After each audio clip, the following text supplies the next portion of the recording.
Hi, hope you're doing brilliantly. Just on this short clip, wanted to talk about how you can really scale your business. Once you've got it right, once you know it's scalable, and you've got to know it's scalable because otherwise you're building a house on weak foundations. So when it's scalable, what are the options of doing it? Now, most people think of venture capitalists and equity rising, and to some industries, if you need a lot of capital to do what you have to do, that's necessary. I know in the techie IT areas that's common because you've got some extremely expensive techies that need to be employed, and it's very hard to do it other ways.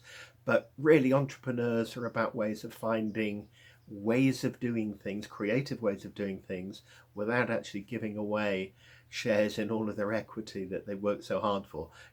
So many of us want to have our own business and not be an employee of somebody else. And in many ways, you can becoming employed. Once you take a venture capitalist in, you're answerable to them. It's all very nice getting the money in, but then comes the bit after. So I never really saw that as the best way to build a business if you've got some choices. I'd like to go some choices now.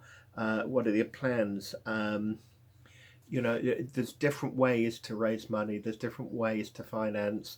You can actually sell your product and get financed, get letters of intent and people paying an attractive price before you've got the product to market, which funds the development of the market. So you can get potential customers funding the company in return for equity, not in return for equity, in return for better prices and a good long-term relationship, for taking the risk and backing you at the beginning and funding it. So you can take deposits in before you actually start producing, which is one way to do it. You can joint venture with other companies to get off the ground. There's all sorts of options, in fact. And one of them I'd like to talk about is really key in this day and age is, particularly with the recruitment hat, as I own and run a recruitment company, is, a lot of people say they want various types of talent, IT, sales, accountants, whatever it happens to be, and there's a real competition to get them.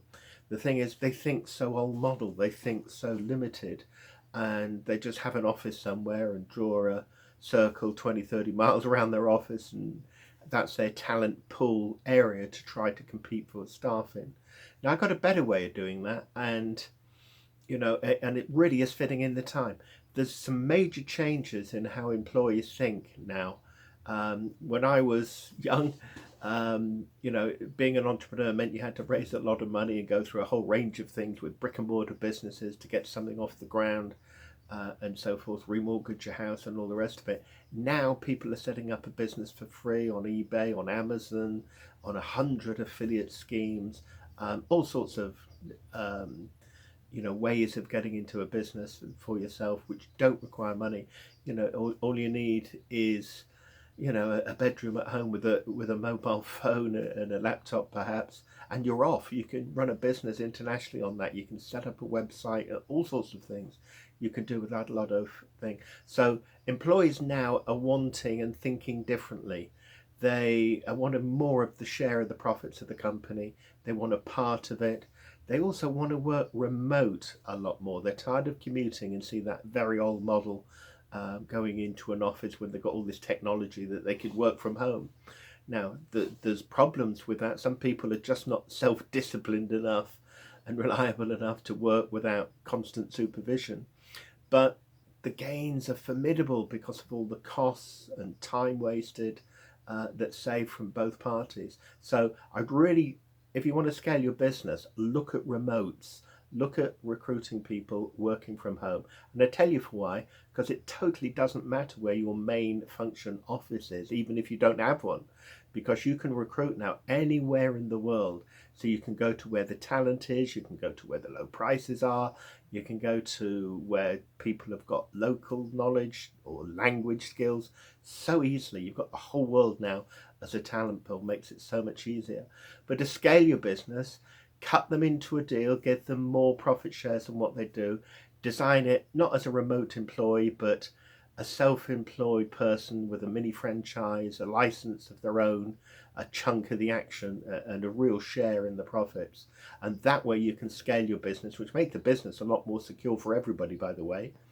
And you can grow, with this talent and doing it. Now, in Success Moves, we have particular deals to help you recruit those remote people, whatever it may be. And obviously, every company's and their needs would be different.